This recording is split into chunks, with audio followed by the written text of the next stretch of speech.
Hello, Capricorn, Sun, Moon, Rising, and Venus signs. Kamusta kayo? Sana po ay nasa mabuti kayong kalagayan. Welcome back po sa Star Tarot. Kung bago kayo dito, welcome din kayo. Thank you sa inyong support. I truly appreciate it. God bless you all. Tingnan natin ang mensahe ni Capricorn. We have take stock of your achievements, Capricorn. Mukhang merong additional kayo na achievement sa ngayon na makakamit doon sa dati nyo ng mga na-achieve. So, take a stock of your achievements and be proud of yourself. Be proud of what you have become or who you have become sa ngayon. Because you work hard for that. Hindi mo naman yan hiningi. Hindi mo yan ipinakiusap. You work hard for that. So, don't also forget na magpasalamat din kayo. Be grateful for all these blessings din na meron kayo sa ngayon, Capricorn, dahil, di ba, hindi rin ito mangyayari, hindi mo rin ma-achieve ang kung anumang mga bagay na to na inyong na-achieve if not because of the help of the divine also. Kasi, di ba nga, we are co-creating our reality with God, di ba? Katulong natin siya.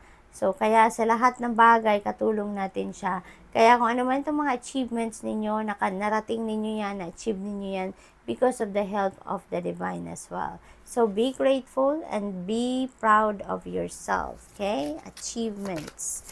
We have embrace stillness. Ayan. This is what you need siguro ngayon, Capricorn, para na kayo ay makapag-muni-muni, para kayo ay makapag-relax, para kayo ay makapag-reflect, no? Because maybe there are things that you need to reflect on at this time. Maybe there are things na kailangan ninyong pagmuni-munihan. May mga kailangan siguro kayong ayusin, may mga kailangan kayong i-adjust, yung mga ganon, about your life. So, you may need to put yourself into stillness also so that you can also rejuvenate and recharge, Kailangan ninyo na magmuni-muni muna kayo. Spend time alone, Be by yourself. I-enjoy ninyo ang inyong sarili, okay? Ng oras na kasama nyo yung inyong sarili. Risk and dare. Ayan. So, maybe ito yung kailangan ninyong pagmuni-munihan sa ngayon. Are you going to take risk? Are you ready to take risk? Are you ready to dare? No, sa ngayon. Kasi, maybe for the longest time, Capricorn, nandiyan lang kayo sa shelter, ng inyong comfort zone. Siguro, lagi lang kayong nandyan sa kung ano yung nakasanayan na ninyo. Maybe hindi man lang kayo sumusubok ng mga different avenues, Talagang kung ano lang yung komportable para sa inyo, doon lang kayo, For the longest time siguro, ganun ang inyong sitwasyon. Pero ngayon, there could be an opportunity for you to get out of your comfort zone, for you to evolve, for you to thrive and grow, Kaya maybe, yun ang pinag-iisipan ninyo or kailangan ninyong pag-isipan. Handa na nga ba ako na lumabas sa comfort zone ko? Handa na nga ba akong sumubok na mga bagong bagay, bagong sitwasyon, bagong uncharted territory, 'di ba? So maaring ito 'yon, yung kailangan ninyong pag-isipan dito pag muni-munihan. Release and let go. Ayan, release and let go. Maaring meron kayo dito mga bagahe pa sa inyong dibdib, okay?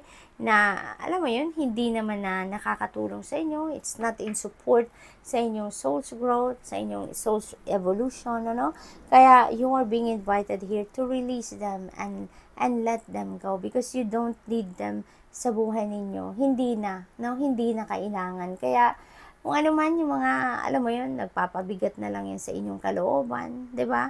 Mga bagay na nagpapasikip na lang ng inyong dibdib, Let them go. Wag na ninyong isipin pa yan. Wag na ninyong bigyan ng panahon, oras, space sa buhay ninyo, sa sarili ninyo because it doesn't deserve any room sa buhay ninyo anymore. It doesn't deserve any time, 'di ba? Ninyo. Kaya release them para makapag-welcome na kayo ng mga bagong sitwasyon, bagong experiences, and even bagong tao.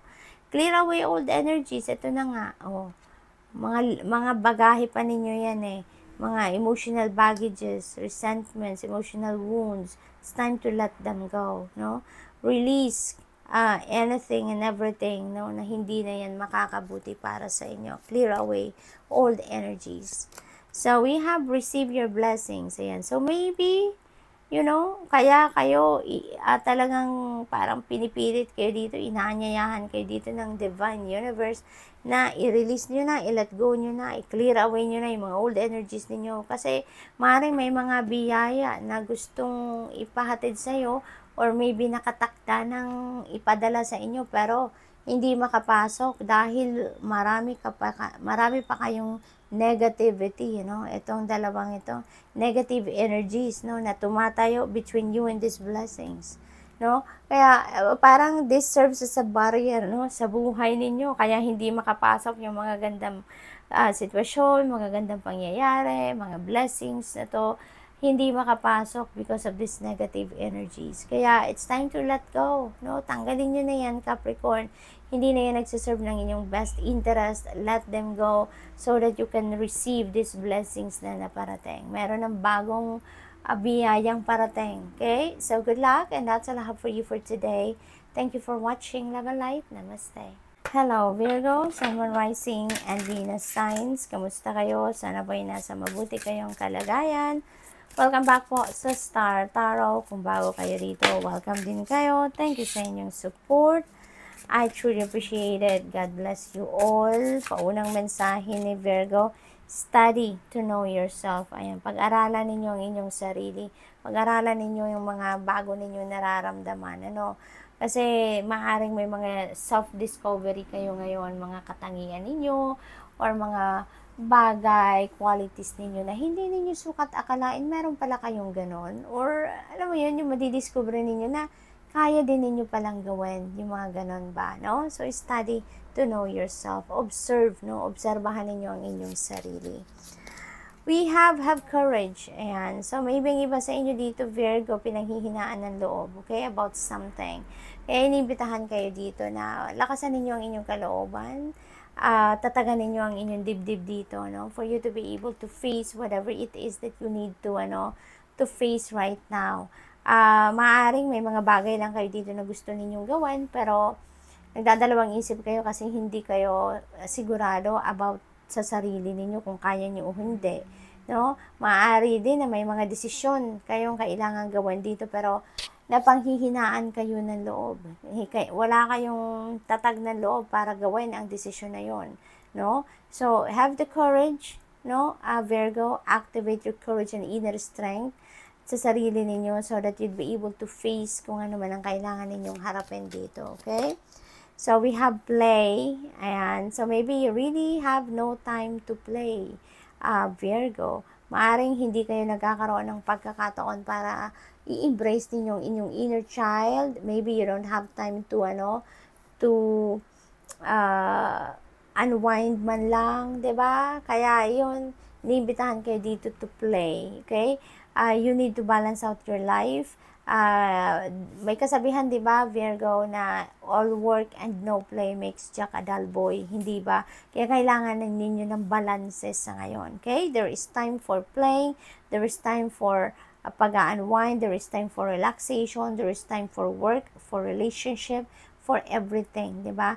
Maaaring kailangan lang ninyo dito ng time management, okay, Virgo?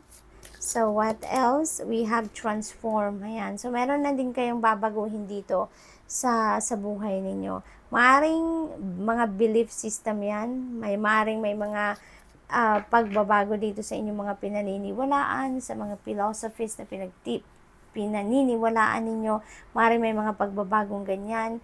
Maaari din na yung magbabago dito is personal, transformation ang mangyayari dito. That is also possible, So, whatever the case may be, may pagbabagong mangyayari, Whether personal transformation yan or pagbabago sa trabaho, pagbabago sa pakikisama, sa sitwasyon ninyo, whatever it is, be ready for that transformation, okay?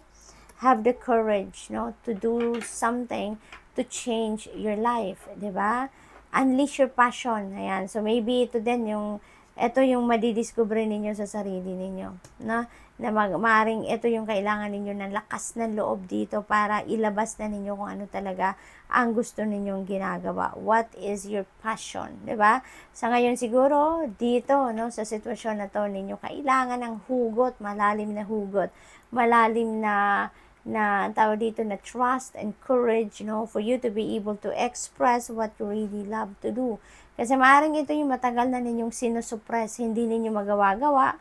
For some reason, hindi kayo nagkakaroon ng lakas ng loob, na gawin yan, ilabas yan, i-share yan sa mundo, diba? And maybe ngayon, yan ang magbabago, You'd be able to, take the courage to express what you really love to do, diba? So, we have hold the connection. Ayan, hold the connection. Ayan, maaaring connection ito between you and the divine, Maaaring ngayon, siguro, mas papalakasin ninyo ngayon ang inyong relationship with God. Maaaring mas focus kayo din ngayon sa inyong spirituality. Maaaring ganun ang ganap. Maaari din na pakiramdam ninyo ngayon, you are so blessed. Maybe pakiramdam ninyo your connection or your relationship with God is even stronger than before. Kaya you are holding that connection right now because maybe marami din biyaya ang dumadating sa inyo. Maraming bagay na magagandang pangyayari din ang dumadating sa inyo ngayon. Kaya siguro pakiramdam ninyo, the veil between you and the spirit realm is very, very thin. Kaya you are holding on to that strong connection na nararamdaman ninyo between you and the divine and between you and the spirit realm. So good luck, Virgo, and that's all I have for you for today. Thank you for watching. Love and light. Namaste. Hello, Taurus, Sun, Moon, Rising, and Venus signs. Kamusta kayo? Sana po ay nasa mabuti kayong kalagayan. Welcome back po sa Star Tarot. Kung bago kayo rito, welcome din kayo. Thank you sa inyong support. I truly appreciate it. God bless you all. Tingnan natin ang mga mensahe ni Taurus. We have trust your wisdom. Ayan. Pagtiwalaan ninyo ang wisdom ninyo because you've learned so much na in life. Nandami na nyo ng life's lessons na napulot in the past. You've gained so much wisdom na sa mga past experiences ninyo, Taurus, and ngayon, pagtiwalaan ninyo yan kasi maaaring ngayon, meron kayong sitwasyon wherein you can apply, those wisdom na naipon na ninyo in the past sa buhay ninyo, okay? So, we have decide for yourself. Ayan. So, magdesisyon kayo para sa sarili ninyo because higit kanino man, kayo lang ang tanging nakakaalam kung ano ang best para sa inyo, kung ano ang makakabuti sa inyo, okay? Listen to your intuition so that you will be guided accordingly. Listen to your heart as well, Allow your soul to speak dito para malaman din ninyo, masabi sa inyo, mapakinggan ninyo kung ano ang bulong ng inyong soul para sa iyo because your soul knows what is best for you, Taurus. So that you can make a decision for yourself. Don't allow other people na to run your life. Don't allow other people na sila magdesisyon para sa iyo dahil ikaw lang ang tanging nakakaalam kung ano ang mas makakabuti para sa iyo. Kung anong best para sa iyo. So we have patience. Ayan. So practice patience din dito. Huwag tayong magmamadali, Taurus, na mangyari mga gusto nating mangyari. Because alalahanin natin na lahat naman ng bagay nangyayari according to the divine order and timing. Diba? Kahit anong pilit natin, kahit anong insist natin na mangyari mga bagay-bagay, if that's not meant for us, it's not going to happen. Kahit anong insist natin, if it's not part of the divine plan for us, if it's not divine timing yet, ay talagang hindi yan mangyayari. Kaya ngayon, parang ganun ang ganap ng iba sa inyo. Ganun ang nararamdaman ng iba. Kaya iniimbitahan kayo dito to practice more patience. Okay? Have patience because if it's meant for you, it will be yours. It will happen in divine timing. Okay? So, pasensya muna tayo, Taurus? We have offer up gratitude. Ayan. So, most likely, marami ng biyayang natanggap kayo, Taurus. Ang dami ng blessings na dumating sa buhay ninyo and you are being invited here to offer gratitude, magpasalamat kayo, i-acknowledge ninyo na natanggap ninyo ang biyaya, natanggap ninyo mga blessings na yan At wag na wag kayong makakalimot na mag-express ng inyong gratitude sa Divine Universe. Kasi yung gratitude, when we pray in gratitude, Taurus, nagbubukas tayo ng floodgates, mas malaking floodgates of more abundance, prosperity, and more blessings into your life, Yun ang nangyayari kapag nagpapasalamat ka sa lahat, or sa kahit anuman na biyayang dumating sa inyo. Kaya maaring ang iba sa inyo siguro nakakalimot ng magpasalamat, maaring lagi lang tayo nagpe-pray na hingi tayo ng hingi, nagre-request ng kung ano-ano, pero maaaring nakakalimot na tayong magpasalamat. Kaya this is a reminder for some of you Taurus to offer up gratitude so that there will be more blessings na dadating sa inyo, okay? So what else? We have speak your truth. Ayan, decide for yourself and speak your truth.